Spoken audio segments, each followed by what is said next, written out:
রাতে একজন আরেকজন বিরিয়ানি ভাতে খাওয়াবে দাঁত ফতুয়া দেয় না। এগুলা রুসুম, এগুলো আমরা সুন্নত বলি না, ফরজ বলি না, এগুলা রুসুম। এই রুসুম চালু রাখার মাধ্যমে ছোটদেরকে এবং যারা করে না তাদেরকে সবে বরাতের প্রতি উদ্ধত করা হয়। এগুলার মাধ্যমে ইসলামের রুসুমগুলো মানুষকে শিক্ষা দেওয়া হয়। আল্লাহর কসমে সবে বরাতের রাতে মসজিদ সাজানো বন্ধ করবেন না, মসজিদ এবং কবরস্থান পরিষ্কার করা বন্ধ করবেন না, হালুয়া রুটি বন্ধ করবেন না। সামর্থ্য থাকলে 1 কেজি আটা 1 কেজি সুজি কিনা 2-1 হলে দিবেন। এটার মাধ্যমে ইসলামের উত্তম কাজ আদায় হয়। কারণ রাসূলকে প্রশ্ন করা হয়, নবী আপনি বলেন ইসলামের উত্তম কাজ কোনটা? নবী কয় কলাতু তহিমুত আমকরকে খাদ্য খাওয়ানো উত্তম কাজ। যদি রুটি হালুয়ার মাধ্যমে আপনি খাওয়ায় উত্তম কাজ করতে পারেন, কারণ আল্লাহ তাআলা লাইলাতুল বরাতের রাতে আল্লাহ তাআলা কি করে শুনেন, 3টা কাজ করে রহমতের ফেরেশতার মাধ্যমে। 1 নাম্বার আল্লাহ বলে বান্দা কে আছো ক্ষমা প্রার্থনা করবা, আমি তোমারে ক্ষমা করব। কে আছো বিপদ থেকে উদ্ধার চাও, আমি আল্লাহ উদ্ধার করব। 3 নাম্বার কে আছো রিজিক নাই কামাই রুজি নাই চাও, আমি আল্লাহ দিব। তো এই রাত্রে যে আল্লাহ দিবে, এই রাত্রকে স্মরণ করে খাওয়াইলে যদি আল্লাহ আরো বাড়ায় দেয় এটা তো আমাদের লাভ। এজন্য বেশি বেশি খাওয়াইবেন, এটা থেকে দূরে থাকবেন না। পয়গম্বর নিজের ছোট ছোট বাচ্চাদেরকে দিয়ে এই বাড়ি ওই বাড়ি পাঠাইবেন। এটার মাধ্যমে রুসুম চালু থাকবে, এটার মাধ্যমে মানুষ সবে বরাতের পয়গাম ঘরে ঘরে পাবে। মা বোনেরা আগে করত, কিন্তু ইউটিউব মৌলবীরার কথা শুনে শুনে এখন এগুলা বন্ধ করছে। মা বোনদের কাছে আবদার থাকবে, আপনারা এগুলা করবেন, এগুলার মাধ্যমে সন্তানরা সবে বরাতের শিক্ষা অন্তরে নিবে। আল্লাহ তাআলা নেওয়ার তৌফিক দান করুন, জোরে পড়েন আমিন।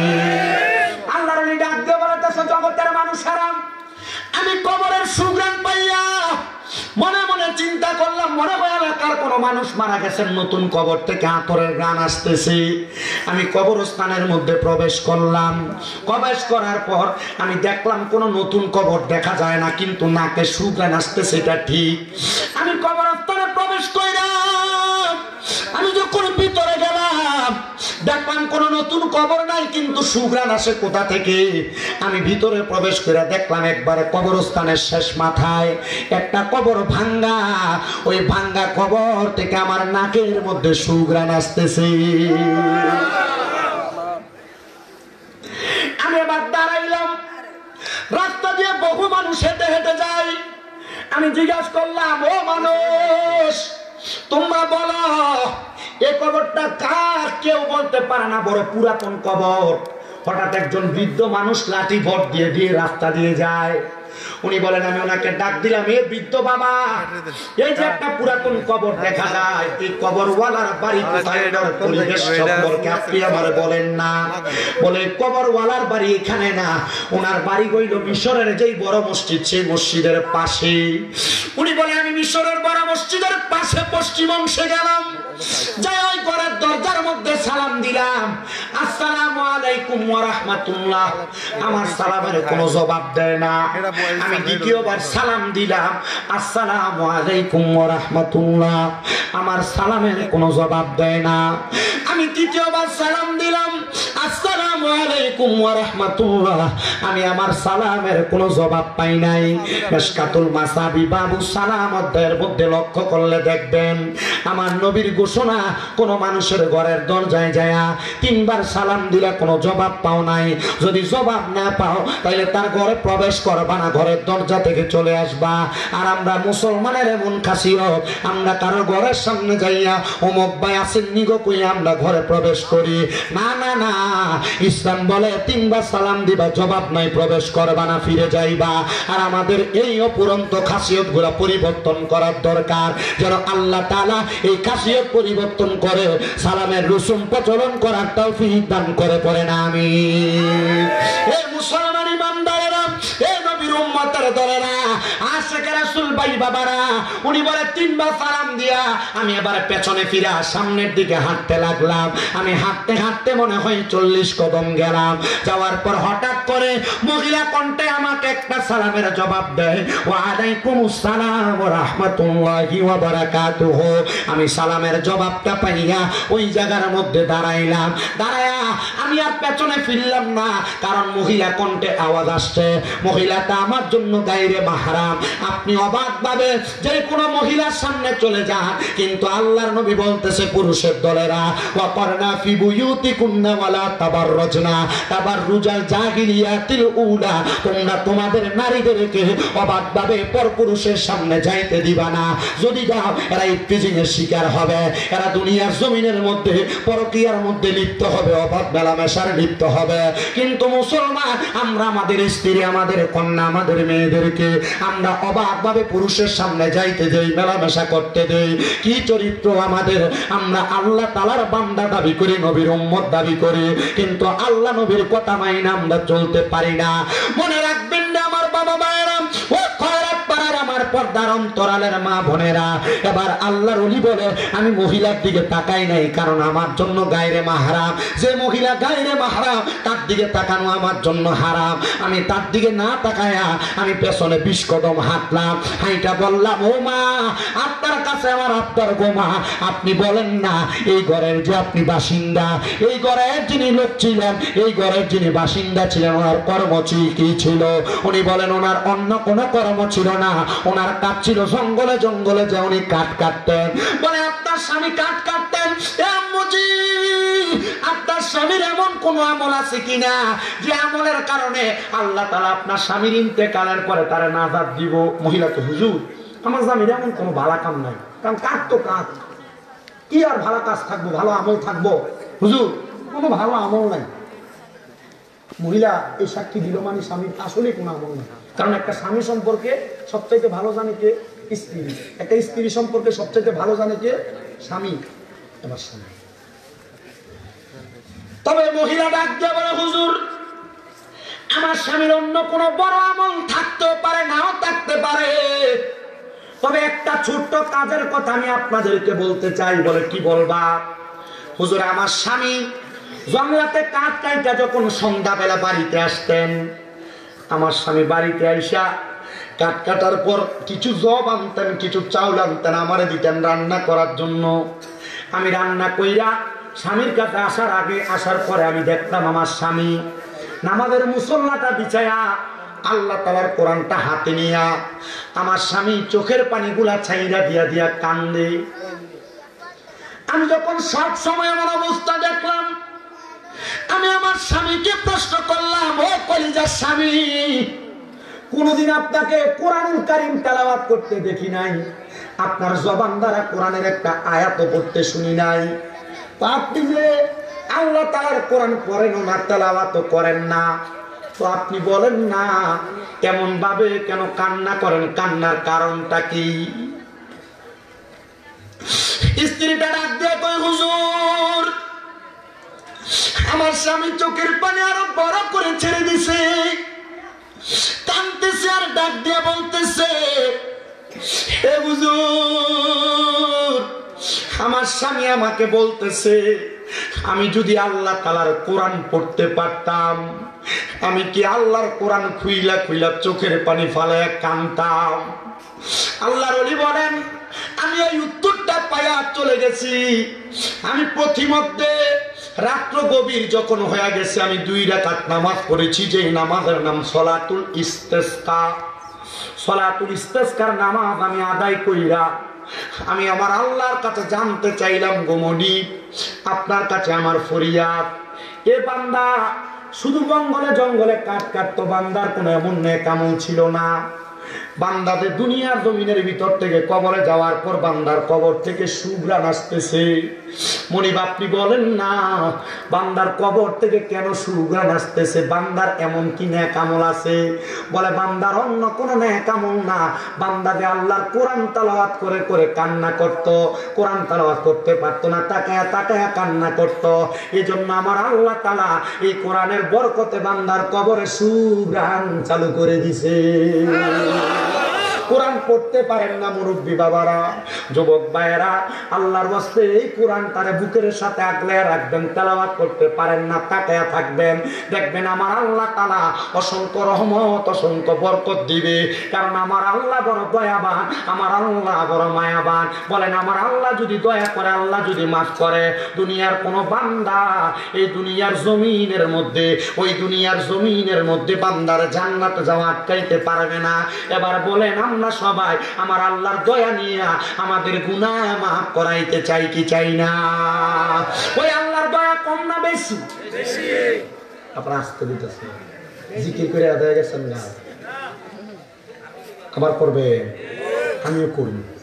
আমার কারণ ওয়াজের পরে সামা কাওয়ালি আছে, এখন আর বল খাওয়ানোর দরকার নাই, শুধু আমার সঙ্গে সুবহানাল্লাহ আলহামদুলিল্লাহ ঠিক হয়ে আমি একটু ওয়াজটা করি, একটু মনোযোগ দিয়ে শুনি, ঠিক আছে না? সবাই গরম হলে কেউ বলি আমার আগে যদি গরম আছে আমি নরম থাকি, এটাই ভালো। কি কর? তার মানে বোঝা যায় আল্লাহর কোরআন যারা তেলাওয়াত করতে পারেন না, অনেকে মুরব্বি হয়ে গেছে, কোরআনে দিয়ে সাইডে হরফ অক্ষরগুলো ভালো করে দেখে না, আপনি করবেন কেমনে? এত তাকিয়ে থাকবেন, মোহাব্বত করবেন, লাভ বুঝি না? লাভ আছে? মাফ করার মালিক কে? আরেকটা ছোট্ট ঘটনা শোনাই। যে বান্দার নাম হযরত সুলতান মাহমুদ গজনবী রাহমাতুল্লাহ আলাইহি, ওনার জীবনের 7 খণ্ডের একটা কিতাব আছে। হযরত সুলতান মাহমুদ গজনবীর একটা কাজ ছিলেন, উনি দুনিয়ার জমিনের মধ্যে একটা গোপনে ইবাদত করতেন, যে গোপন ইবাদতের নাম হলো তাহাজ্জুদের সালাত। কোন সালাত? অনেকগুলো নামাজের কথা বলবো একটা ধাপে ধাপে। এর আগের একটা ঘটনায় বলছি সালাতুল ইস্তিসকার কথা, এখন আরেকটা নামাজের কথা বলছি সালাতুত তাহাজ্জুদ। হযরত সুলতান মাহমুদ গজনবী বলেন, আমি আল্লাহ তাআলার আদেশ মোতাবেক তাহাজ্জুদের নামাজ আদায় করি, কারণ আমার আল্লাহ তাআলা আমার নবীকে বলেছেন আপনি রাতের কিছু অংশে তাহাজ্জুদের নামাজ পড়েন। যদি আপনি তাহাজ্জুদের নামাজ পড়েন অতি সত্বর আপনাকে মাকামে মাহমুদ দেওয়া হবে। তো আমার নবীকে তাহাজ্জুদ নামাজের ওযুর পানি যোগায় দিতেন নবীজির একজন কলিজার টুকরা সাহাবী, যার নাম হযরতে রবিয়া।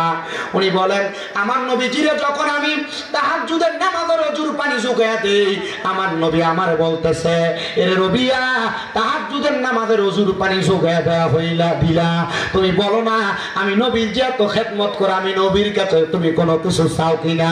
রবিয়া ডাক দিয়া কই, নবী গো আমি আপনার সাথে জান্নাতে আপনার সাথী হইয়া থাকতে চাই। আমার নবী দোয়া করেছে, আর ঠিকই হযরতে তালহা রাদিয়াল্লাহু তাআলা আনহু বলে আমি স্বপ্ন দেখেছি আমার নবীর সাহাবী রবিয়া আমার নবীর সাথে জান্নাতে আছে। ওই তাহাজ্জুদ নামাজ আদায় করতেন হযরতে সুলতান মাহমুদ গজনবী। তিনি বলেন আমি একদিন ফজরের নামাজের পূর্ববর্তী মুহূর্তে আমি তাহাজ্জুদের নামাজ আদায় করার জন্য বের হইলাম। বের হওয়ার পর দেখলাম 4 জন ব্যক্তি দূরে দিয়ে হাইটা হাইটা যায়। আমি চিন্তা করলাম এই 4 জন মনে হয় তাহাজ্জুদ নামাজ আদায় করার জন্য ওযু করতে বের হইছে, কারণ যে বেটাটা ভালো মানুষ এ বেটা কারো সম্পর্কে মন্তব্য করতে মন্তব্যটা ভালো করে, কিন্তু দেখবেন এলাকার অনেক কুষ্ঠিত লোক আছে, বাজে লোক আছে, মানুষের সম্পর্কে যখন তখন যে কোনো মন্তব্য করে। আছে না এমন ভাই? আছে না? চা দোকানে বসা, রাস্তায় বসা, দোকানে বসা মানুষের সম্পর্কে একবার অবাক ভাবে যে কোনো মন্তব্য করে বসে, এটা ভালো মানুষের স্বভাব না। রাসূলের পাকের কথা, দুনিয়ার জমিনের মধ্যে ভালো মানুষগুলা সুন্দর সুন্দর বাক্য দ্বারা মানুষদেরকে সমর্থন করে, মানুষদেরকে ডাক দেয়। এবার হযরতে সুলতান মাহমুদ গজনবী বলেন আমি তাকায় দেখলাম এমন একটা অবস্থা, এই অবস্থা দেখে আমি চিন্তা করলাম আমি যেমন তাহাজ্জুদ পড়তে আসছি তারাও আমার কাছে তাহাজ্জুদ পড়ার জন্য মনে হয় ওযু করতে আসছে। হযরতে সুলতান মাহমুদ গজনবী ডাক দিয়ে কয়, জগতের মানুষের দলেরা, এবার দেখলাম তারা আমার সামনে আসতেছে, আর তারা সেই জায়গায় দাঁড়ায় দাঁড়ায় চিন্তা করে দেখলে আমরা 4 জন একা 60 জন মিলা চুরি করতে আসছি, আর এই বেটার কত সাহস, বেটা একা একা চুরি করবার লাগে আসছে। আল্লাহর ওলি বাইরে কি করবার লাগে?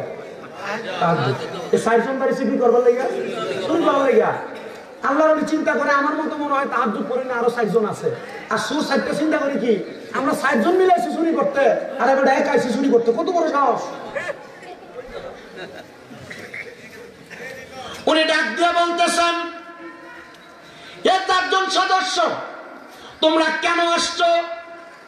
সামনে আসার পর 4 জনে কয় আপনার যেই কাম আমরা সেই কাম।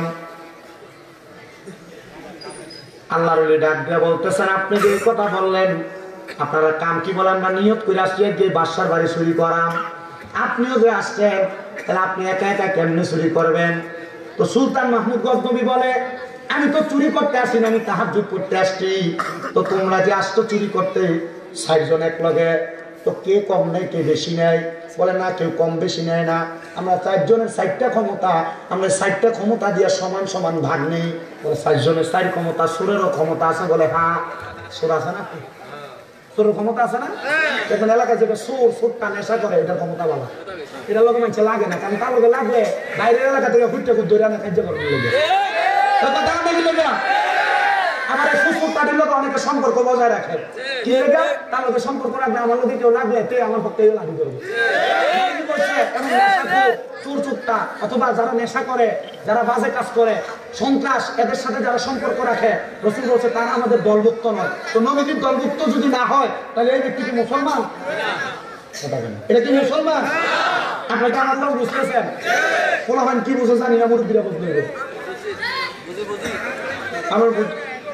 আমরা যদ্দূর বুঝেন এর মোটামুটি যা বুঝেন এটাই আলহামদুলিল্লাহ, ঠিক না? হযরত সুলতান মাহমুদ গজনবী বলেন, আমি জিজ্ঞাসা করলাম তোমরা 4 জনের কি 4 ক্ষমতা? একজন বলতেছে আমার ক্ষমতা হলো আমি যখন চুরি করতে ঢুকি, রাত্রবেলা কুকুরের স্বভাব হলো চোর দেখলে, অপরিচিত মানুষ দেখলে ঘেউ ঘেউ করে ডাকে, কিন্তু ডাকে না, এর মালিকের সাবধান করে। আমি চোরের ভাষা বুঝি। কার ভাষা বুঝি? দ্বিতীয় ব্যক্তি তোমার কি ক্ষমতা? বলে আমার ক্ষমতা চুরি করতে কোন বাড়ির মধ্যে প্রবেশ করলে ওই বাড়িতে যত কঠিন তালা থাকুক না কেন, আমি আমার যে কোনো ইশারা ইঙ্গিতে আমি তালাটা খুলতে পারি। বলে তৃতীয় ব্যক্তি তোমার ক্ষমতা কি? বলে ঘরে প্রবেশের পরে নাকের গ্রাম টান দিলে ঘরের কোন জায়গায় টাকা পয়সা স্বর্ণ মণিমুক্তা জহরত আছে, আমি আমার নাকের টানের ক্ষমতায় সেটা বলতে পারি। বলে 4 নাম্বার ব্যক্তি তোমার কি ক্ষমতা? আমার ক্ষমতা আমি রাত্রে যারে দেখি দিনে তারে চিনি। এই কথা যখন বললেন, এবার 4 জনে মিলে একজনকে প্রশ্ন করে, আপনি তো একা একা আসছেন, আজকে আমরা আসছি বাদশাহ সুলতান মাহমুদের বাড়ি চুরি করতে, আসেন আমরা একসাথে চুরি করি। ওই একজন জিজ্ঞাসা করে, তোমরা কি সুলতান মাহমুদের কোনোদিন দেখছো? কয় না। বলে ঠিক আছে চলো আমরা চুরি করতে যাই। এবার 4 জন সহ বাদশাহ সুলতান মাহমুদ তাদের সঙ্গী হইয়া নিজের বাড়িতে নিজে চুরি করতে প্রবেশ করেছি। প্রবেশ করার সাথে সাথে কুকুর ঘেউ ঘেউ করে ডাকে। এবার 4 সুরের 100 কুকুরের বাসা বোঝে। সুলতান মাহমুদ জিগায় কুকুর কি বলছে? বলে কুকুর দি বলতেছে যে 4 সুর একসাথে হইয়া বাড়ির মালিককে লইয়া বাড়িতে চুরি করতে ঢুকে। আরে সুরটা কুকুরটা মনে হয় ভালো না, কুকুরটার মনে হয় অবস্থা বেশি ভালো না, মরার মতো অবস্থা, এই জন্য উল্টা পাল্টা বলে চলো আমরা আমরার কাজ করি। আসলে কি কুকুরের অবস্থা ভালো না, তার অবস্থা খারাপ? আপনার কষ্ট দিতেছে? দেখেন এই কথাটা থেকে আপনি কোথায় যে আমার ওয়াজটা পড়ে একটু সময় লাগবে, ওই যে ওয়াজটা পড়ে। এবার দরজার সামনে যিনি হাতের চাবি দিয়া তালা খুলতে পারে, উনি ইশারার সাথে তালা খুইলা 4 চোর একসাথে প্রবেশ করছেন। তালাটা খুইলা নাকের সুগ্রাম দিয়ে উনি বলতে পারছেন কোথায় কোন সামান গাঁটটির মধ্যে নিয়ে। এবার ওই চোরগুলা যখন চুরি করা শেষ করছেন, এরা একটা ঘরের মধ্যে সব মাল সামান একসাথে করে বের হবে। এমন টাইমে চারদিকে ফজরের আজান হয়ে গেছে। সুলতান মাহমুদ গজনবী বলে, তাহাজ্জুদ পড়তে বের হইছি, কিন্তু তাহাজ্জুদের নামাজ তো আমি পড়তে পারবো না। ঠিক আছে, তাহাজ্জুদে তো পড়তে পারবো না, আমি এখানে তাদেরকে আটকে রেখে ফজরের নামাজটা পড়িয়ার পরে সুরের অবস্থা দেখা যাবে। আটকে রাইখা উনি একসাথে গেছেন ফজরের নামাজটা পড়াবে। ফজরের নামাজ পড়িয়া রাজপ্রাসাদ সাজাইছে, কিন্তু ওই 4 চোরে জিজ্ঞেস করছিল সুলতান মাহমুদ গজনবীরে, আপনি যে চুরি করবেন আমরা লগে সমান শেয়ার তো নিবেন, তো আপনার ক্ষমতা কি? সুলতান মাহমুদ গজনবী বলে, আমার ক্ষমতা আমি ডান দিকে তাকাইলে জেল হাজত মাপ, বাম দিকে তাকাইলে ফাঁসির আসামি মাপ। বলে আমরা এটাই দরকার, চুরি করার পর ধরা খাইলে হয় ফাঁসি হয়, নয় জেল হাজত হয়। আপনি ডাইনে তাকাইলে যেহেতু জেল হাজত মাপ, বামে তাকাইলে যেহেতু ফাঁসি মাপ, আপনি আমরা লগে চলেন। সুলতান মাহমুদ গজনবী আজান শুই না এদেরকে একবারে আটকায়া এবার নামাজ পড়িয়া রাজপ্রাসাদে বসছেন, বিচার করবে।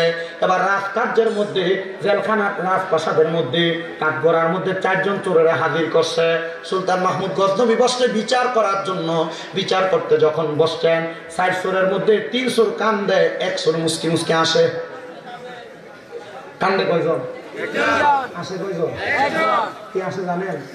ওই যে লোক রাতে যারা দেখে দিনে তারা ছিল সিগনাল আছে রাজপ্রাসাদের রাত চৌকাটে যে বসছে, একে বাদশা। আরে এটা তো সে ব্যক্তি যে আমরা লোকে চুরি করতে ঢুকছিল।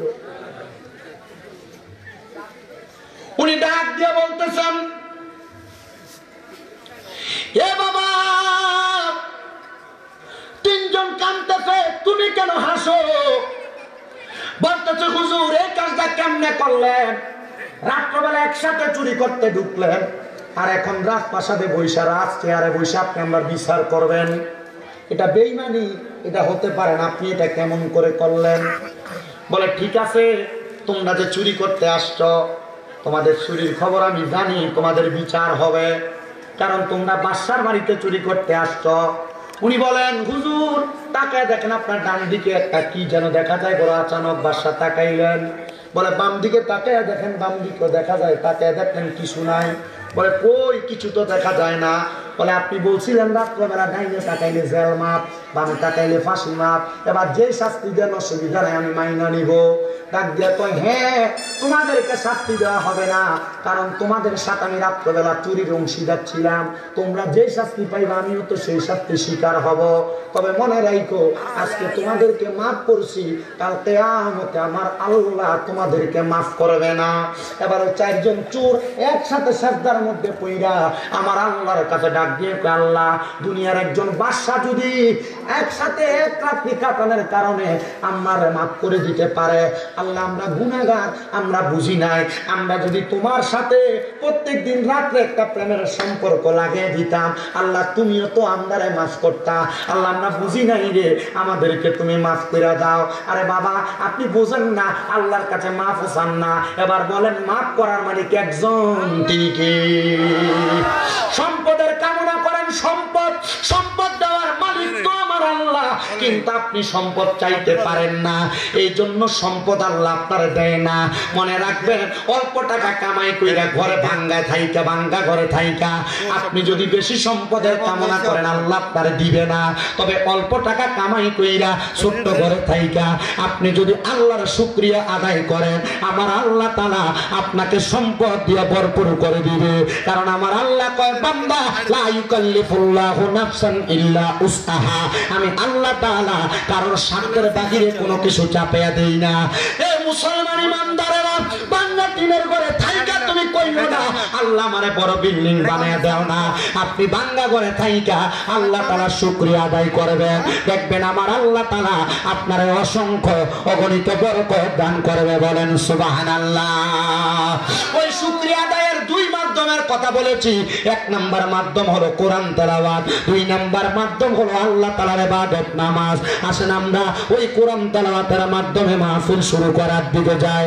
ফি শানি হাবিবি ওয়া মাহবুবিহি ওয়া মাশুকিহি মুখবিরা ওয়া আমিরা ইন্নাল্লাহা ওয়া মালাইকাতাহু ইউসাল্লুনা আলান নাবিয়্যি ইয়া আইয়ুহাল্লাযীনা আমানু সাল্লু আলাইহি ওয়া সাল্লিমু তাসলিমা আল্লাহুম্মা সাল্লি গাড়ির চার্জটা দুটা আওয়াজ আছে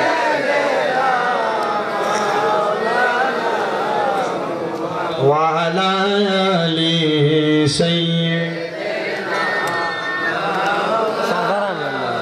একটা মাল বেবে দেখো মনে মনে প্রেমনি করছ নবীর সনে, নইলে থেকে বা রোজা হাসরে মুহাম্মাদিয়া রাসূলুল্লাহ আল্লাহুম্মা সাল্লি মোহাব্বত নিয়ে পড়েন মুহাম্মাদ ওয়া আলা আলি সাইয়্যিদিনা শিখাইয়া প্রেম খেলা কইল কাইলা কামলিওয়ালা, একবার দেখা দিয়া মিঠা জালা মুহাম্মাদিয়া রাসূলুল্লাহ আল্লাহুম্মা সাল্লি আলা সাইয়্যিদিনা मुहम्मद वाला अली सैयदना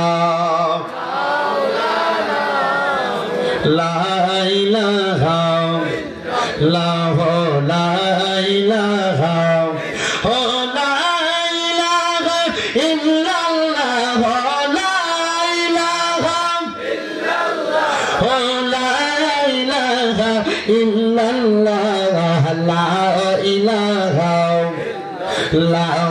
ला इलाहा अल्लाह आदम हवा बनाइला তুমি বেহেশতের মাঝে রাখিলা আবার হিকমতে গম দম খাওয়াইয়া হিকমতে গম দম খাওয়াইয়া দুনিয়াতে পাঠাইলা লা ইলাহা লা ইলাহা হায়রে অনেক দূরে মদিনা আমরা কেমনে যাব জানি না আপনারা বলেন খয়রাত পাড়ার মানুষ আমরা সবাই মদিনা যাইতে চাই কি চাই যাইতে চাই ডান হাতটা তুলে আমার আল্লাহরে দেখান আর জবাট না খুলে জোরে একটা তাকবীর দেন না আরে তাকবীর এটা দিয়া মদিনা মুহাব্বতের আওয়াজে তাকবীর না আরে তাকবীর এ বাবা গত বছর যখন আপনাদের মাহফিল আসছি আমার চুল্লি লম্বা ছিল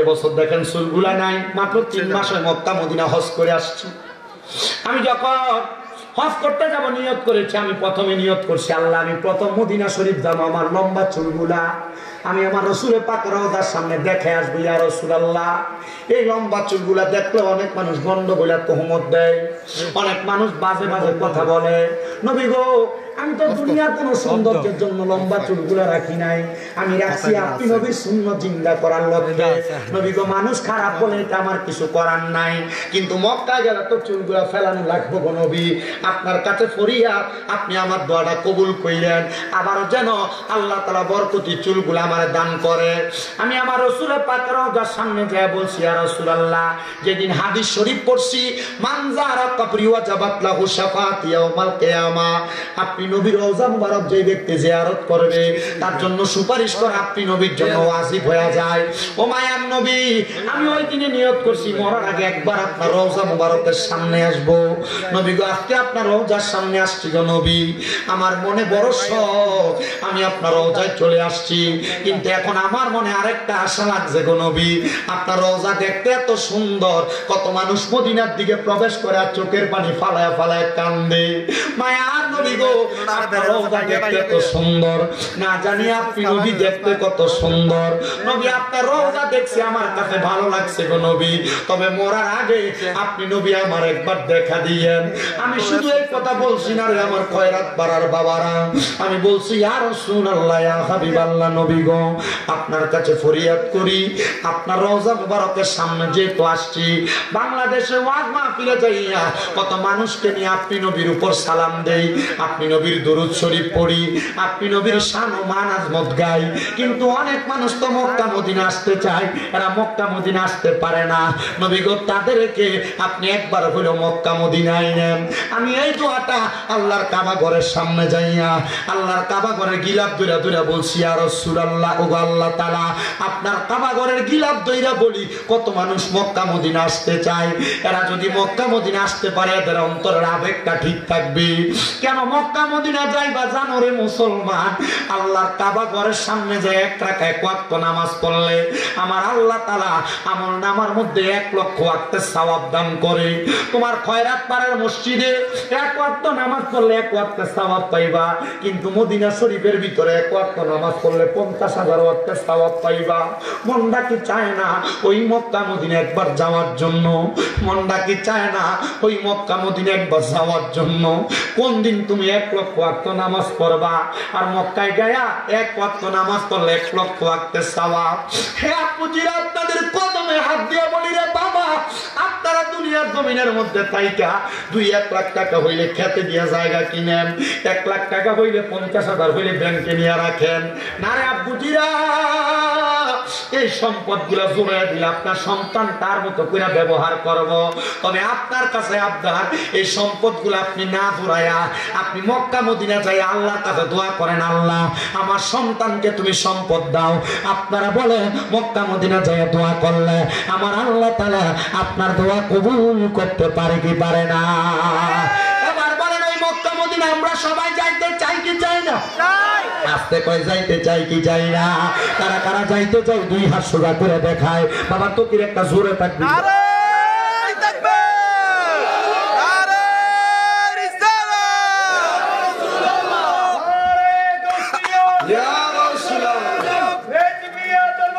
জিন্দাবাদ জিন্দাবাদ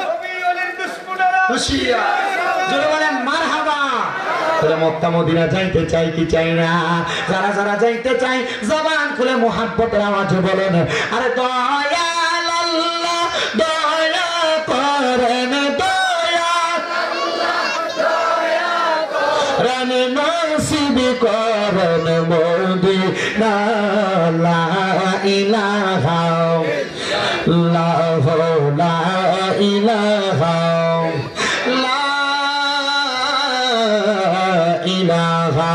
ইল্লাল্লাহ মুহাম্মাদুর রাসূলুল্লাহ সাল্লাল্লাহু আলাইহি ওয়াসাল্লাম।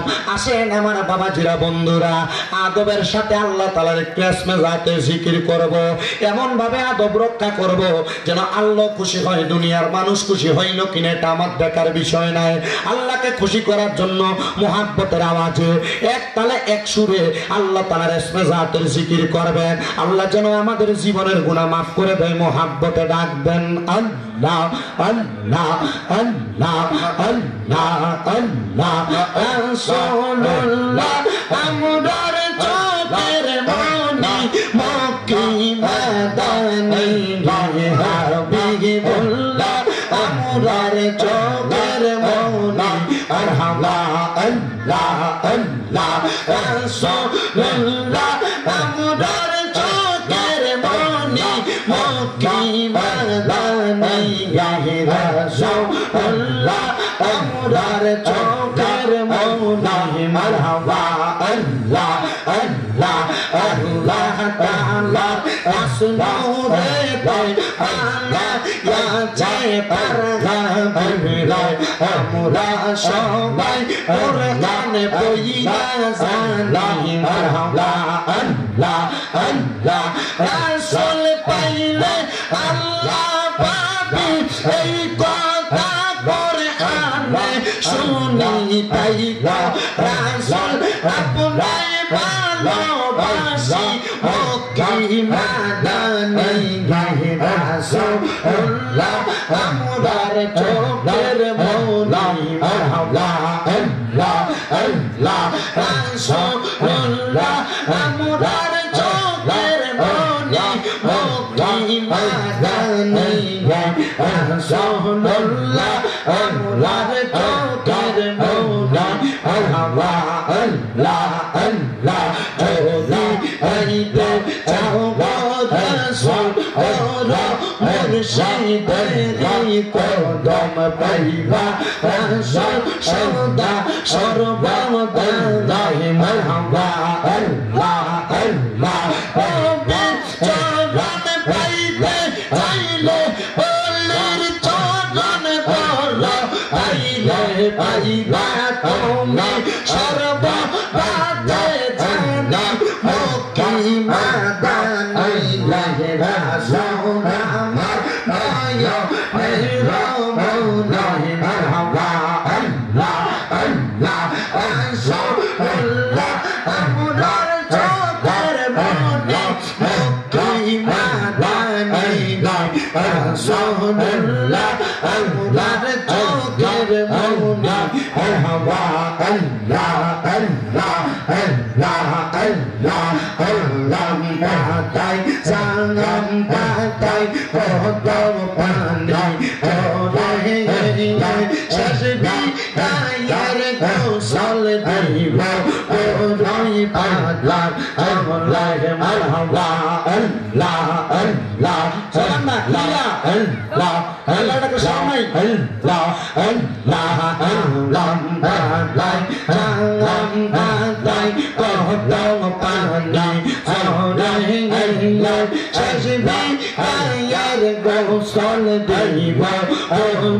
পাতার ঝোলে মারহাবা আল্লাহ আল্লাহ আতার গোলাপ সুরমা চন্দন সিটাই দিব ও বাবা পানার রাজবা ওলা দইয়া তুমি দিবে দিবে ফিরে ফিরে চালা আল্লাহ রাইয়া মারহাবা আল্লাহ আল্লাহ তোমায় ডাক দিলে ওলার পানায় চালাই ও পানার রাজবা ওলা দইয়া তুমি দিবে ফিরে ফিরে ফিরে চালা আল্লাহ রাইয়া মারহাবা আল্লাহ আল্লাহ আমার বিয়ার সাথী আমি চারজন দেখি আন্দার গোরে আমায় দিয়া দিব আমায় ফাঁকি মারহাবা আল্লাহ আল্লাহ ওই কবরে নূরের নবী আলাই কবরে রাজবি ওই কবরে নূরের নবী আলাই কবরে ও পানার মুর্শিদ দিয়ে তুমি দিয়ে আইলে ফিরে ফিরে চালা আল্লাহ রাইয়া মারহাবা আল্লাহ আল্লাহ চন্দর রাইয়া আই সবর জিবি চন্দর ও বাহার ও মার গলাই দিব বাবা মেরকা আল্লাহ মারহাবা আল্লাহ আল্লাহ ও মার আদাতে আমি সাইয়া আলাই তোরে রাজবি রাতা তেয়া তামি সাইয়া আলাই কোমা প্রাণার মঙ্গল হর্ষদ গঙ্গল তুমি দিরে দিরে ফিরে ফিরে চাঁদা আল্লাহ গঙ্গল মারহাবা আল্লাহ আল্লাহ নারী বলো পুরুষ বলো তোমার আশে কানা মোরা কাবাই ডাকি বাজার দৌনা দৌর সাঙ্গান মারহাবা আল্লাহ আল্লাহ তোমায় পাইলে রাসূল পাইব ঘোষণা করবে তোমায় পাইলে রাসূল পাইব ঘোষণা করবে ও প্রাণের মঙ্গল মুর্শিদ রাইয়া তুমি দিরে দিরে ফিরে ফিরে চালা আল্লাহ রাইয়া মারহাবা আল্লাহ আল্লাহ আল্লাহ আল্লাহ আল্লাহ আল্লাহ ইল্লাল্লাহু মুহাম্মাদুর রাসূলুল্লাহ সাল্লাল্লাহু আলাইহি ওয়াসাল্লাম। যেহেতু বসছেন জান্নাতের বাগান মাহফিলে, প্রথমে মাহফিলের নাম সুলতানুল আউলিয়া হুজুর গৌসে পাক আব্দুল কাদের জিলানীর।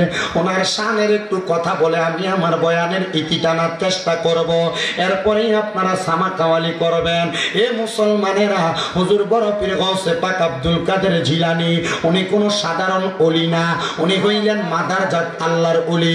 মায়ের গর্ভ থেকে ওলি হইয়া দুনিয়াতে আসছেন। গাউসে পাকের দরবারে চোর গেছে চুরি করতে, আবার কুতুব বানায়া ফিরাইছে, এই ঘটনা আপনারা সবাই জানেন। কিন্তু গাউসে পাকের দরবারে আরেকটা চোর গেছে রে চুরি করার জন্য, যেই চোরের গাউসে পাকে পীর বানায়া চাইছে। কেমন পীর বানাইছে জানো? ওই সুরা মানুষটা ডাক দিয়া কয়, আমি আব্দুল কাদের জিলানীর দরবারে যাইয়া সন্ধ্যাবেলা প্রবেশ করেছি, রাত্র গভীর হয়ে গেছে, কিন্তু আমি চুরি করতে না পাইরা আমি গাউসে পাক ওযু করতে বের হওয়ার পরে ওনার ঘর থেকে বের হইয়া যায়। এমন টাইমে গাউসে পাক আমারে জিগায়, এ ভাই সময় আমার ঘরে যে প্রবেশ করলা, আমার ঘর থেকে চলে যাচ্ছ, কারণটা কি বলবানি? আমার ঘরে কেন আসছিলা? ডাক দিয়া কই হুজুর আইছিলাম বায়াত হইবার লাগা। কি লেগাইছে? কিন্তু আইছে মূল উদ্দেশ্য কি? ধরা খাওয়ানো কয় কি? হুজুর বায়াত হইবার লাগা আসছি। কত বায়াত হইতে আসতো, যাও কেন? আসো বায়াত করাই। গৌসে পাকের সামনে আসতেছে না, হুজুর আজকে দেখে গেলাম পরে আসবো। গৌসে পাক কই তুমি কি জানো না মানুষের হায়াত বেশি দিন থাকে না, বায়াত হইয়া যাও।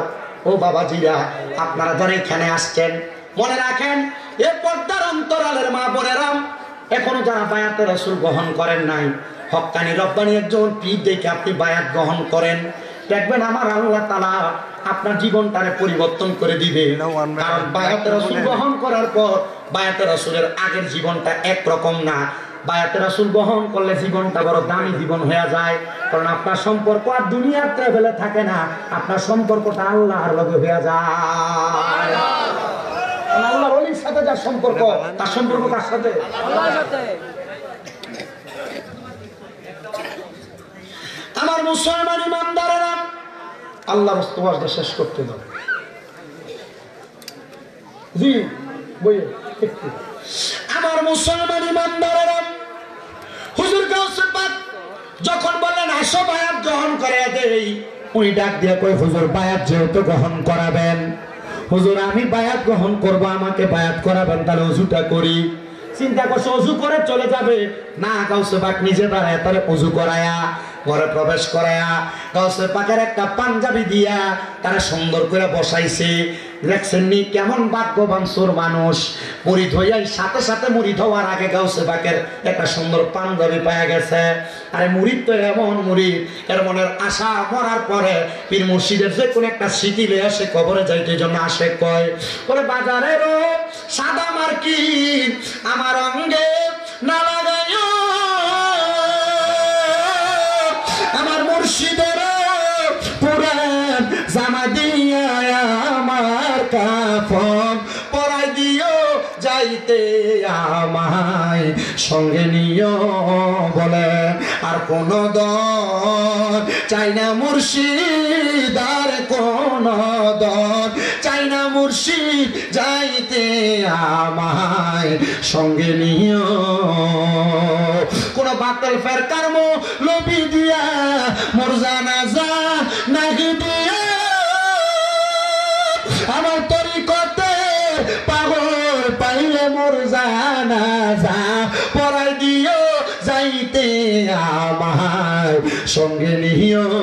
কন্যা আর কোন দল চাই না মুর্শিদ, আর কোন দল চাই না মুর্শিদ, যাইতে আমার সঙ্গে নিও।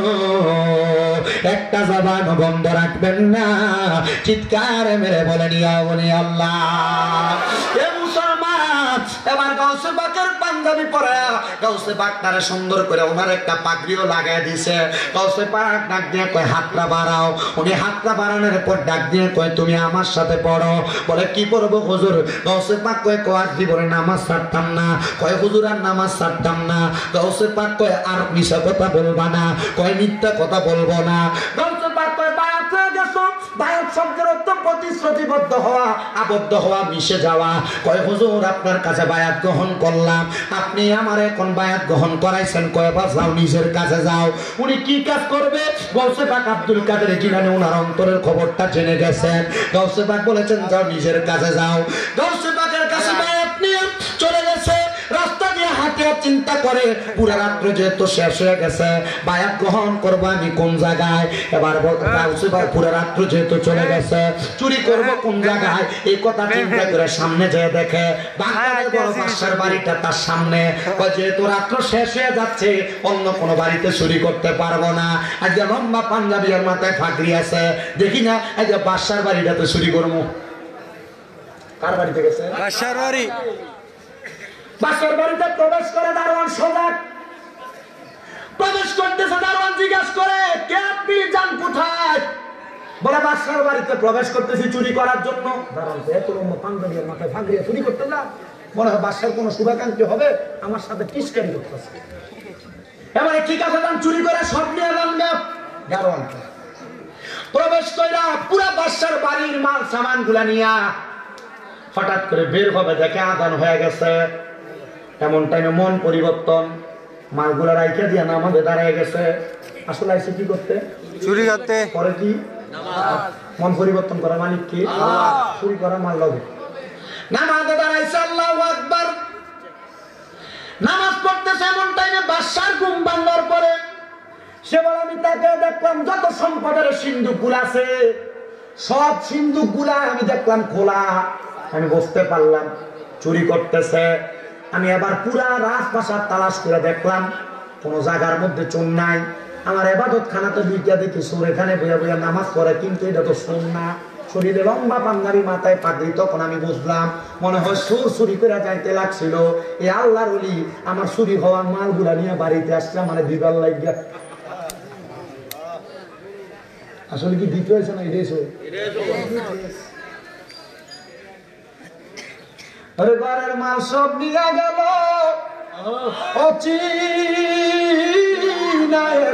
চোরে রে। মুখ দেখাবো কারে রে, আমি মুখ দেখাবো কারে। বাদ শুনলি ফুতে কয় মিলাদ নাই, কেরাম নাই, জিকির আজকার নাই। ফুতে কয় জানাজার ঘরে দোয়া নেই। আপনি ভূতেরা সুরে চুরি করে বেড়ে গেছে, কারণ আপনি আপনার সন্তানকে ছোটবেলা থেকে তৈরি করতে বোঝেন না। আল্লাহর দরবারে নেন নাই, আপনি বুঝছেন খালি ফুটলা না। আরে খান ঠিক আছে, যদ্দুর মনে নদ্দুর কম বলে আলহামদুলিল্লাহ। আমি বক্তা আওয়াজ করি আসতে, আমি ওয়াজের নেই করি। এবার বাদশা বলতেছেন, উনি মনে হয় মালগুলা ফেরত দিতে আসছেন। উনি আমাদের সালাম ফিরানোর পরে বাদশার চেহারা বরাবর যখন পড়ছে, তারা গাউসে পাক করে দিছে মিশা কথা কওয়া যাবে না। এ কয় না, আমি আপনার মাল দিতে আসি না, আমি চোর চুরি করতে আসছি। বাদশা কো মাগো, এ কেমন আল্লাহর ওলি একটা চোররে বাঁচাইবার লাগা চোরের চুরির দায় ওনার কাঁধে নিছে। আপনি শুধু ওলি না, আপনি অলিদের ওলি, আপনি বড় কুতুব। এটা বলতেছে আপনি শুধু ভিন্ন, আপনি কুতুব। হুজুর, যে মাল সম্পদ আপনি এখানে নিছেন, যে তা আপনি চোররে বাঁচাইবার লাগে চোরের দায় আপনার কাঁধে নিছেন, হুজুর আপনি অলির চাইতে বড় কিছু হতে পারেন। হুজুর এই মাল সম্পদ আপনি নিয়ে যান, প্রয়োজনে আমার বাসায় দায়িত্ব নিয়ে যান। তবে হুজুর আপনার কাছে মাপ চাই, আপনি আমারে আপনার মুরিদ করাই দিয়ে যান। কারি সাথে কি বললাম, আচ্ছা চুরি করতাম একবার, প্রথম চুরি করতে আইয়া ওইটা মুরিদ, এখন চুরি করতে আইয়া করার লাগবো মুরিদ। ডাক দিয়ে বলতেছেন, এখন যদি তারা মুরিদ না করাই, সে বাদশা মানুষ আমার জাল হাজত করাইব। বলেন উজু করে আসেন, উজু করে আসার পর কয় হাতটা বাড়ান। দশ ভাগ যেমন মুরিদ করে সেমনি মুরিদ করায়। তো বলেন নামাজ ছাড়তেন না, কই ছাড়তাম না। কোন মিশা কথা কইতেন না, কই কইতাম না। এ কথা বইলা তার কাছ থেকে বায়াত নিয়া সুন্দর করে আবার চলে যাবেন। বায়াত নেওয়ার পর তাকে বিদায় দিবেন। ডাকবে হুজুর যায়েন না, মাল সামান যা ছিল সব সরে নিয়ে যাইতো। হুজুর এই নেন আপনার এই মাল সামান সব আপনি নিয়ে যান, আমার দরকার নাই। কি বলো? বলে হ্যাঁ। উনি ওই মাল সামান গুলো নিয়ে গাউসে পাকের দরবারে, হুজুর কি খেলা দেখাইয়া দিলেন, আপনার কাছে বায়াত গ্রহণ করলাম, করার পর চুরি করতে গেলাম মানুষ মারে না, ফির ফিরে সম্মান করে আবার মুরিদ হয়, আবার যত মাল সামান চুরি করে আনতে লাগছে এমনি আমারে দিয়া দেয়। হুজুর আপনি বলেন না এটা আপনার কেমন কুদরতের খেলা? বলে হ্যাঁ, যারা গৌস যারা কুতুব ওনাদের নেক নজর যার উপর পড়ে, এটা সুর হক আর লম্পট হোক, এটা বালা মানুষ হয়ে যায়। এবার বলেন আল্লাহর ওইদের নেক নজরে মানুষ বালা হয়, এই বিশ্বাস আমাদের আছে না নাই? অলিদের অলি যিনি গাউসুল আজম জিলানী, অলিদের অলি যিনি গাউসুল আজম জিলানী, বাগদাদে জন্ম কুতুবে রাব্বানী। বলেন বাগদাদে জন্ম কুতুবে রাব্বানী। হায়রে বংশ তোমার হাসান হুসাইনি, তুমি হইলাম ফাতেমার নয়নের মনি।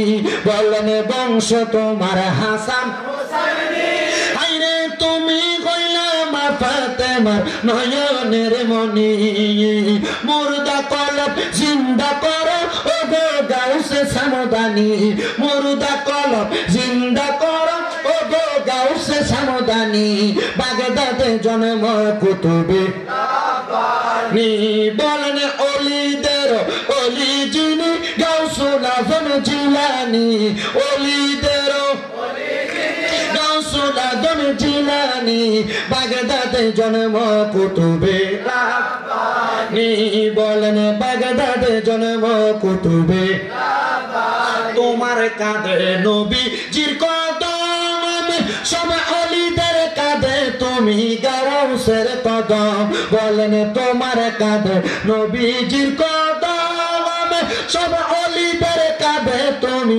গাউসের কদম দয়ার নজর করো আমায় ও গো গাউসে সামদানি দয়ার নজর করো আমায় ও গো গাউসে সামদানি বাগদাদে জন্ম কুতুবে রাব্বানি বলেন বাগদাদে জন্ম কুতুবে রাব্বানি এ মুসলমান ইমানদারেরা এবার আল্লাহর বান্দাটা গাউসে পাকরে কয় হুজুর নেন মাল সামান গুলা এগুলা আমার দরকার নাই কয় মাল সামান আমারে দিও না সবগুলো তো তোমার পাওয়া অর্জন এগুলা তুমি যা ইচ্ছা তা করো বলে বাড়িতে নিয়ে যাও কয় হুজুর আমার বাড়িতে যদি নিয়ে যায় আমার বউ বিশ্বাস করবে না কয় বলো কি বউ বিশ্বাস করবে না বলে হুজুর হ্যাঁ আমার বউ বলবে এটা চুরির মাল আমার বউ বলছে চুরির মাল যদি বাড়িতে নিয়ে যায় আমি যেন কখনো তারে কোনো কিছু না খাওয়াই চুরির ইনকাম থেকে কয় এটা যাই না আজকে তো আমার বাড়িতে এসে চুরি করবার লাগা হুজুর আপনি কি এটা জানেন তো জানি ও জানি না ফিরতেন না কা আমি চাইছি তুই হবে মারহাবা কন্যা কেন আরো জোরে কন্যা মারহাবা এ মুসলমান ডাক দিয়ে কয় হুজুর আমার স্ত্রী বলেছেন আমি যেন আমার স্ত্রীর কোনো হারাম সম্পদ না খাওয়াই এ আমার কয়রাত পরাম মুজিরাত তোমার স্বামী ইনকাম করে আনে হালাল টাকা আনে না হারাম টাকা আনে কই আজ পর্যন্ত তো তুমি তোমার জামাইরে জিগাইলা না জামাই যাই না দেই তা খাইতেছ যা পড়াইতেছে তা পড়তেছ মা বোন তোমার কাছে আবদার হারাম টাকার ইনকাম খাইয়া ইবাদত করলে তো ইবাদত কবুল হয় না মা গো মা এই জন্য স্বামীটারে বইল হালাল পথে যেন ইনকাম করে হালাল পথের ইনকাম দিয়া যদি পান্তা ভাত খাইয়া বাঁচতে পারো মরার সময় ইমান নিয়ে মরতে পারবা আর হারাম টাকা খাইয়া যদি মরো বেঈমানের মতো কুকুর শিয়ালের মতো মরবা এই মরণের কোনো দাম নাই দাম নাই দাম নাই এবার বলেন মা বোনেরাও এগুলা যাচাই বাছাই করার দরকার আছে না নাই কিন্তু যাচাই তো করেন না মা বোনও করেন আপনিও করেন না আপনি সুদের টাকা ঘুষের টাকা পরেন হোক যেমনে টাকা পাইতেছেন এমনি খাইতেছেন আর আমরা সমাজ এমন পচা সমাজ আমরা সমাজ এই সুদকুর ঘুষকুটিরে ধরে নিয়ে মসজিদের সভাপতিও বানায় এদিকে ধরে নিয়ে মসজিদের সেক্রেটারি বানায় হারাম কুটিরে ধরে নিয়ে এলাকার সর্দার মাথা পরি দায়িত্ব দেয় আমার বুঝে আসে না মানুষের রুচি কত খারাপ হারাম করলে তো এলাকা পরিচালনার দায়িত্ব দিলা মসজিদ পরিচালনার দায়িত্ব দিলা এত নিজে হারাম খায় এ মসজিদের টাকা কয়া বইয়া থাকবো তুমি ভাইতা না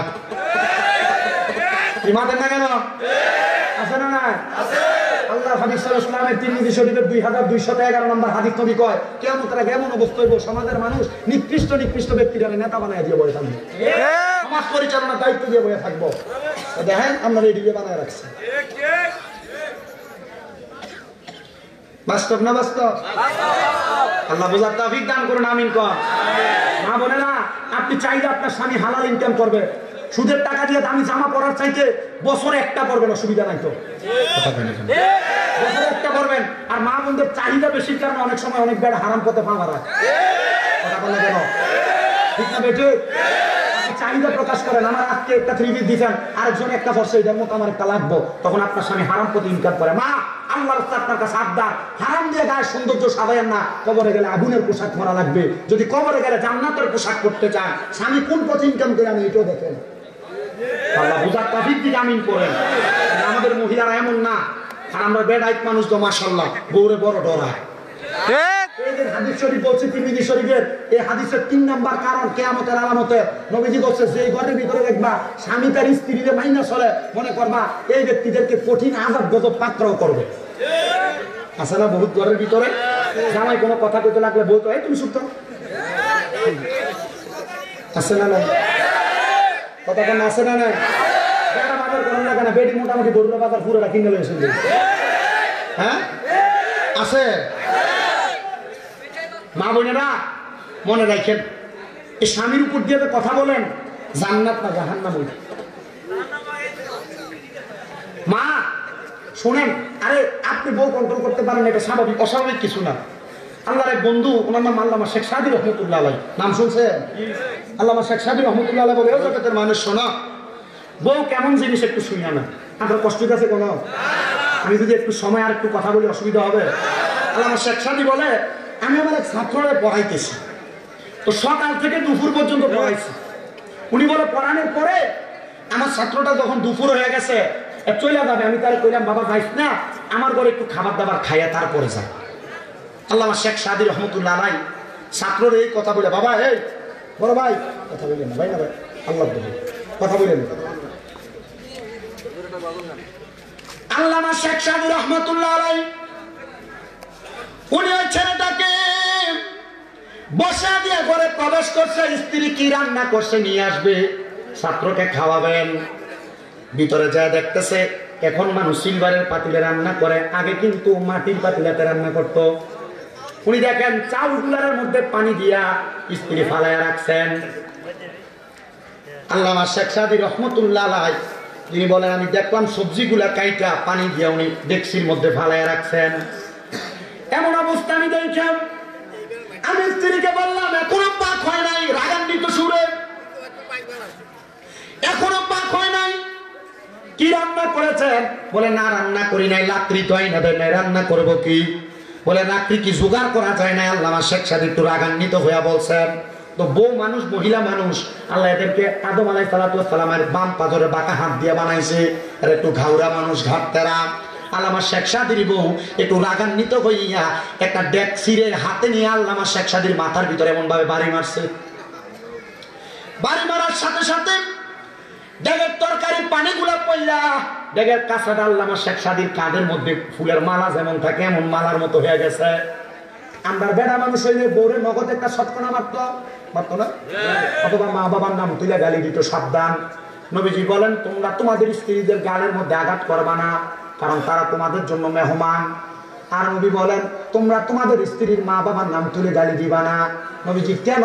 বলে স্ত্রীদের, মহিলাদের বাবা আমি নবীজি। নবীজি বুঝতে পারলাম নবীজি গালি কেন দিব না, এই বাবা মনে রাখবেন, মহিলারা সব সহ্য করতে পারে কিন্তু তার মা বাপকে গালি দেওয়া সহ্য করতে পারে না। ফিটের ভিতরে দুম দুম করে তিনটা কিল দিয়ে কিছু কইতো না, কিন্তু মা বাপকে গালি দিলে চিন্তা করবো। আল্লামা শেখ সাদী ওনার স্ত্রীকে মারেও নাই, কোন গালিও দেয় নাই। উনি বলে, আমি আমার মুখের কথার দ্বারা তাকে আমি শাসন করেছি। আমি বলেছি, এই স্ত্রী তুমি যে আমার সাথে এমন আচরণ করলা, ঠিক আছে আমি এখন ঘরের বাহিরে যাই রাস্তাতে বলবো আমার স্ত্রী আমার কত ভালোবাসে, দেখো আমার গলার মধ্যে একটা মালা পরাইয়া দিছে। আসলে কি এটা মালা না কাঁচা? কাঁচা। স্ত্রী এই কথা শুই না সাথে সাথে স্বামীর পায়ে ধরে ফেলছেন, স্বামী গো আল্লাহর রাস্তায় আমারে মাফ করে দেন। আপনি জানি এই কথা মানুষকে বললে মানুষ আপনাকে না আমাকে খারাপ বলবে। এ মহিলারা স্বামী কোনো অন্যায় করলে মানুষের কাছে কইও না, তোমার বোনের কাছে কইও না, বাপের বাড়িতে কইও না, জালের কাছে কইও না। বলে হুজুর কেন? কারণ তোমরা একদিন মিলবাটি, কিন্তু সে তোমারই দোষের কথা মনে রাখবো আর মানুষের কাছে গায়ে গায়ে ফিরবো। মা বোনেরা এই দোষগুলা বইলেন না, ভাইয়েরাও বইলেন না, মনে রাখবেন আপনার ঠিক হবে, কিন্তু তৃতীয় পক্ষ আপনার সংসারটারে নষ্ট করে দিবে। এজন্য উলামায়ে কেরাম পর্যন্ত বলে, কোন স্বামী স্ত্রীর মাঝে যদি কেউ সংসার ভাঙতে চায়, তোমরা স্বামী স্ত্রী বেশি বেশি করে ফজরের পরে গোসল করবা, যেন মানুষ দেখে। কেন বলতেছে? এই জন্য গোসল করবা, যদি কেউ তোমাদের সংসার ভাঙতে চায়, তোমাদের গোসলের অবস্থা দেখে চিন্তা করবো, আরে আমরা যদি তারা সংসার ভাঙতে চায়, এরা একটু মিলে দেবো। আমি শিক্ষার কিছু কথা বলতেছি। গত বছর একটা কান ধরে দাঁড় করেছিলাম। আল্লামা শেখ সাদী রহমতুল্লাহ আলাইহি তিনি বলেন, আমি আমার স্ত্রীটাকে মাপ চাওয়ার পরে চলে গেলাম লাকড়ির জন্য। আল্লাহর ওলিদের কিছু ক্ষমতা আছে বাস্তব, যেটা সাধারণ মানুষ মানলেও ঠিক না মানলেও ঠিক। আল্লামা শেখ সাদী জঙ্গলাতে যায় কাঠ কাইটা জোগাড় করছেন, জোগাড় করে নিচে নামবেন, নামার সময় দেখে অনেকগুলা কাঠ হয়ে গেছে। উনি চিন্তা করলেন কেমনে গো কাঠটি বাড়িতে নিব, একা তো নিতে পারবো না। আর একটা বাঘ আল্লামা শেখ সাদিকে খাওয়ার জন্য নিচে জঙ্গলার মধ্যে বৈশা রয়েছে। আল্লামা শেখ সাদি গাছের উপর থেকে বাঘদারে দেখা কয় ভালোই হয়েছে, বাঘদার পিঠে সরায় সরায় আমার লাকড়িগুলা নিতে পারাম। মারহাবা নিতে তার মানে বোঝালে আল্লাহ নবীরে চাইলে ভাগেরও আয়ত্ত করাইতে পারে। কথা কয় না কেন? পারে কিনা? আল্লামা শেখ সাদি রহমাতুল্লাহ আলাইহি নিচে নামা লাকড়িগুলা পূজা কইরা ওই লাকড়িগুলা বাঘের পিঠে উঠায় বাড়িতে গেছে। লাকড়ি নামানোর পর বাঘ বাঘের মতো জঙ্গলাতে ছাত্র ঘর হুজুর ঘরে আসার পর জিজ্ঞাসা করে, হুজুর একটা বাঘরে কন্ট্রোল করতে পারলেন কিন্তু নিজের বউটারে দিয়ে কন্ট্রোল করতে পারলেন না। হুজুর মুসকি মুসকি হাসে, বাবা তুমি এটা বুঝলা কেমনে? হুজুর আমার বউ যে আপনারা ফাতিল দিয়া বাড়ি দিচ্ছে, মনে করেন না আমি বুঝি না, আপনার কথা আমি সব শুনছি। হুজুর আপনি এত বড় আলেম, আপনি চাইলে তার একটা বিবাহ করতে পারেন। হুজুর কয় 3 শয়তান ফালতে পারি না, তুমি আমার 5 শয়তান ফালতে বলো। হুজুর বিয়ের কথা কইছে, আপনি শয়তানের কথা বললেন। হুজুর বলতেছে শুনুন, একটা পুরুষকে ধোঁকা দেওয়ার জন্য আল্লাহ তাআলা তার সাথে একটা শয়তান নির্ধারণ করেছে, একটা নারীকে ধোঁকা দেওয়ার জন্য আল্লাহ তাআলা 2টা শয়তান নির্ধারণ করেছে। এজন্য মহিলারা রাগ করতে বড় সাবধান। আপনার রাগ করলে এমন আচরণ করেন স্বামীর মনে কষ্ট যায়, স্বামীর মনে কষ্ট গেলে এই মহিলারা কিন্তু জান্নাতে যাইতে পারবে না। কথা বুঝতে পারছেন? মহিলাদের জান্নাতে যাওয়া আটকে যাবে। মহিলারা জান্নাতে যাওয়া সহজ, তাই কারণ নামাজ পড়লে, মহিলারা রোজা রাখলে, লজ্জাস্থানের হেফাজত করলে স্বামীরা বেশ মাইনা চলে মহিলা জান্নাতে। কিন্তু আপনি যদি স্বামীর অমান্য হন, স্বামীর সাথে ঝগড়া হইলে রাত্রে কোলবালিশ মাঝখানে দিয়ে দেবেন, স্বামীর সাথে ঝগড়া হলে বাচ্চা মাঝখানে চলে আসে, স্বামীর সাথে ঝগড়া হলে আপনি তার সাথে 1 সপ্তাহ 2 সপ্তাহ কথা বলেন না, বাবার বাড়ি চলে যান। নবীজি বলছেন কোন মহিলার সাথে তার স্বামীর ঝগড়া হয়েছে, রাত্রবেলা হোক, মহিলার স্বামী তারা ডাক দিল, সে তার বিছানায় আসে নাই, আল্লাহ হাবিব বলে সারা রাত্র লানতের ফেরেশতার আযাবের ফেরেশতা তাকে লানত প্রদান করে। আপনি যে আপনার স্বামীর সাথে বিছানা আলাদা করে দিলেন, আপনার স্বামী বিদেশ থেকে টাকা পাঠায়, আপনার ভাইয়ের জন্য বোনের জন্য এটা সেটা চাইছেন, আপনার স্বামী আপনার ভাই বোনের জন্য ইনকাম করে নাই, মা বাবার জন্য ইনকাম করে নাই। বহুত প্রবাসীরা মাঝে মাঝে বলে যে তাদের স্ত্রী তাদের টাকা তাদের বাবার বাড়িতে খরচ করে ফেলে। আপনি যে এটা করছেন, যখন আপনার স্বামী দেয় না তখন আপনি মোবাইলের কল রিসিভ করেন না, বাজে আচরণ করেন, আপনার স্বামীর মনে কষ্ট যায়, আর এটার কারণে আপনার জান্নাতে যাওয়া আটকে যাবে। আমি এই কথাটা এমনি কই নাই, 2 জন প্রবাসীর বিচারে বলছি আজকের মাহফিলের কথা। 2 জন প্রবাসীর বিচারে আমি আজকের মাহফিলের কথা বলছি। প্রবাসীদের মনে বড় কষ্ট, তাদের স্ত্রী তাদের কথা শুনে চলে না, সবার না ভালো আছে। এ মুসলমান ছাত্র কই হুজুর বুঝলাম না বিষয়টা। আপনি বললেন বিবাহের কথা, আমি বলার সাথে সাথে আপনি 2-3 শয়তান কন্ট্রোল করতে পারেন না। বলে আমার বউয়ের লগে 2 শয়তান, আমার লগে 1 শয়তান ধোঁকা দেওয়ার জন্য, এই 3টাই তো কন্ট্রোল করতে পারি না, তাহলে আরেকটা বিয়ে করলে তার 2 শয়তান আসবে, এই 5 শয়তান কন্ট্রোল করবো কেমনে? না রে বাবা, এই জন্য আমি বিবাহ করি না, প্রয়োজনে আমার সম্পদ সৎকা করে দিব, তবু আমি বিবাহ করব না, একটা স্ত্রী নিয়ে শান্তিতে থাকবো।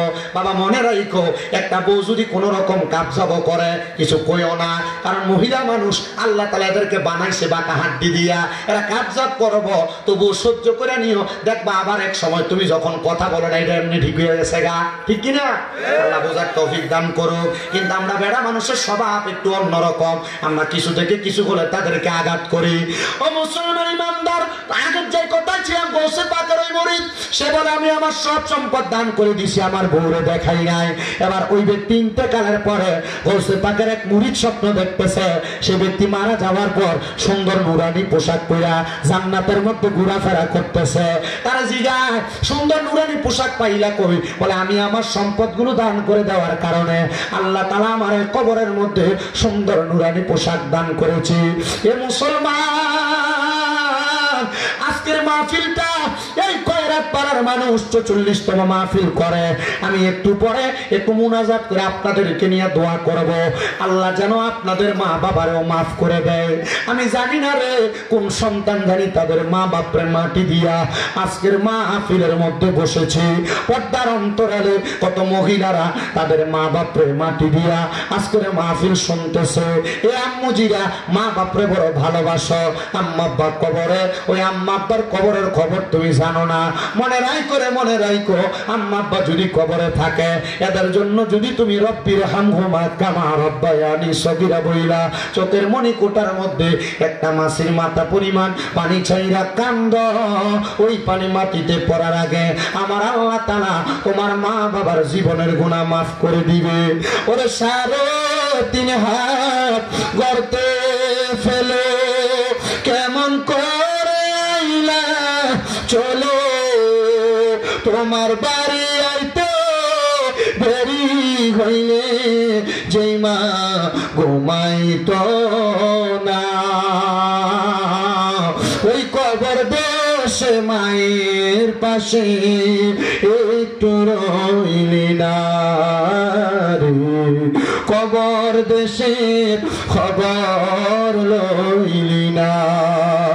কেমন আছেন মা জননী, কেমন আছে বাবা মনি, একবার তো ফিরা চাইলি না, ওই মা বাবারে কষ্ট দিয়া দুনিয়াতে দিন কাটাইয়া কোনদিনও শান্তি পাবি না।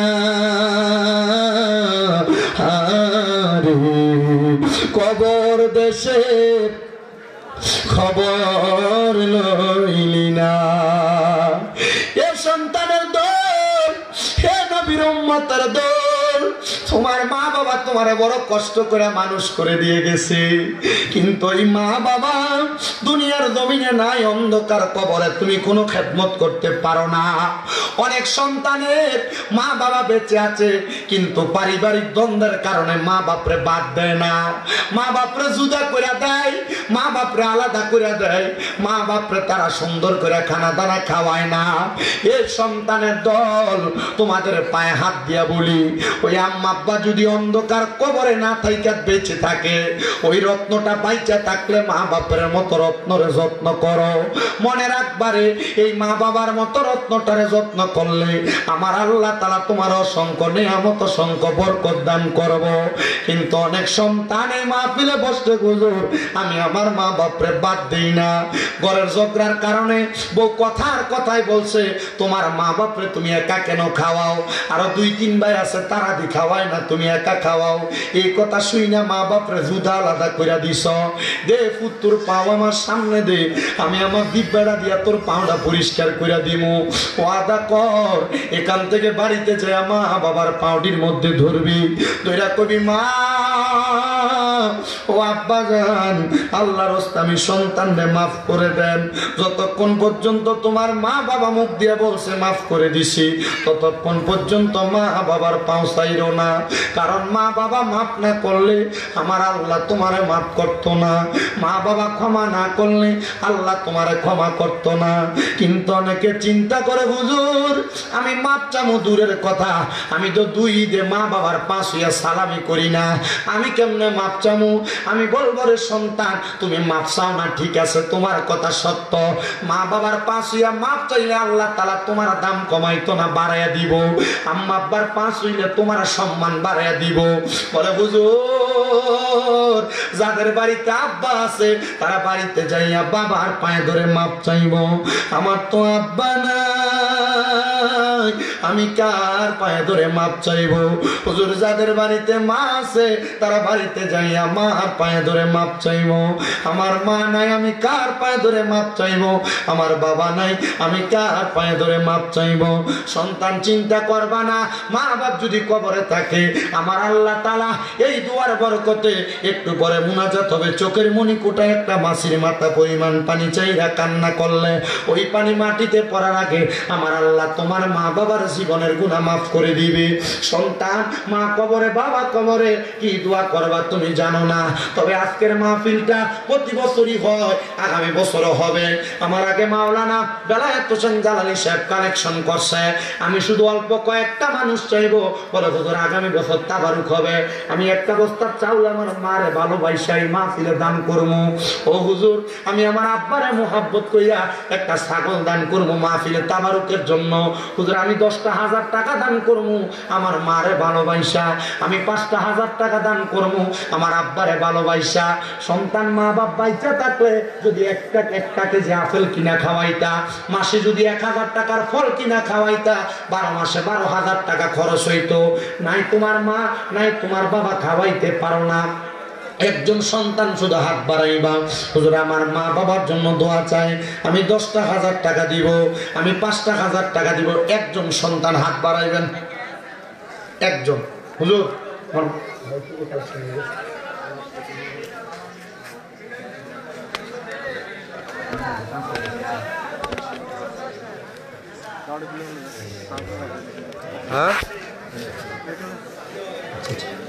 আচ্ছা একটু একটু আমি কয়েকজন চাই, বলো হুজুর ঠিক আছে আমি 5,000 টাকা দিব। পর্দার অন্তরালের কোনো মা বোন থাকলে খবর পাঠান।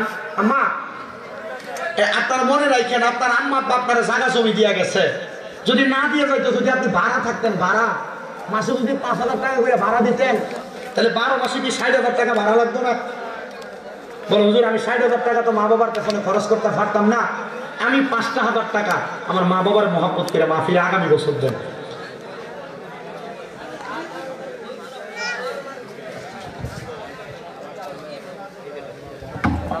আমার নাম কি? কাউসার সাহেব। আল্লাহ কবুল করে মঞ্জুর করো জনাব মোহাম্মদ কাউসার মিয়া। আনোয়ার কেডা? আনোয়ার নামী জনাব মোহাম্মদ আনোয়ার মিয়া, উনি দান করে দিলেন, ওনার মেয়ে দান করছে 800 টাকা নগদ। আর উনি ওনার আম্মার জন্য দোয়া চাইয়া, আব্বার জন্য দোয়া চাইয়া 1000 করে 2000 টাকা দান করেছে। আল্লাহ কবুল করে মঞ্জুর করো আনোয়ার মিয়ার দানের হাদিয়া সোনার মক্কা মদিনায় পৌঁছায় দাও। কামাই রিজিকে বরকত দাও, হায়াতে বরকত দাও, রিজিকে বরকত দাও। আল্লাহ তোমার বান্দা যে আশা করে দান করেছে মনের নেক আশাগুলা পূরণ করো। এরপরে কে দান করবেন? আরেকটা ধন্যবাদ, ধন্য সন্তান চাই, ধন্য বাবার ধন্য সন্তান চাই।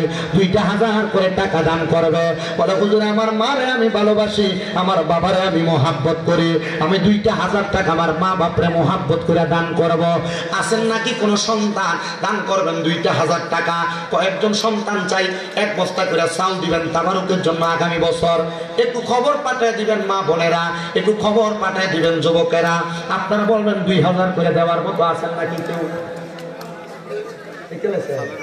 এরপরে এমন যারা আছে নতুনের মধ্যে কালেকশন যেহেতু একবার হয়েছে, কি কালেকশন বা কেমন হয়েছে এটা ধারাবাহিকটা বুঝতে পারছি না। হ্যাঁ আলহামদুলিল্লাহ।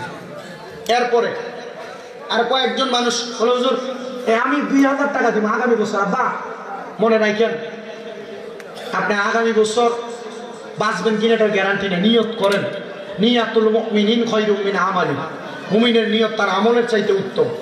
নিয়ত করে দেখেন না আল্লাহ তাআলা বরকত দান করবে। কে দিবেন তাই একটু হাতটা বাড়ায় কম। ভাই কত ভাই? 2,000। নাম কি বড় ভাই? সাইফুল ভাই। বাসা কোথায়? পুষ্পা। এর আগে একবার লাইসেন্স দিয়ে আবার দিচ্ছেন মারহাবা। নারে তাকবীর। আল্লাহ কবুল করে মঞ্জুর করে। আমার ভাই সাইফুল ভাই উনি এর আগে লেখাইছেন একবার 2,000 টাকা, এখন লেখাইছেন আরো 2,000 টাকা। ওসমানীবাসী মোহাম্মদ সাইফুল মিয়া উনি দান করে দিলেন 2,000 টাকা। আল্লামা সাইফুল ভাইয়ের দানের হাদিয়া সোনার মক্কা মদিনায় পৌঁছাও। কামাই দিতে বরকত দাও, হায়াতে বরকত দাও, রিজিকে বরকত দাও। আল্লাহ তোমার বান্দা যে আশা করে নবীর মাহফিলে করে জমা, আল্লাহ তুমি তার জীবনের গুনাহ করো ক্ষমা, বংশের কবর আযাব করো ক্ষমা।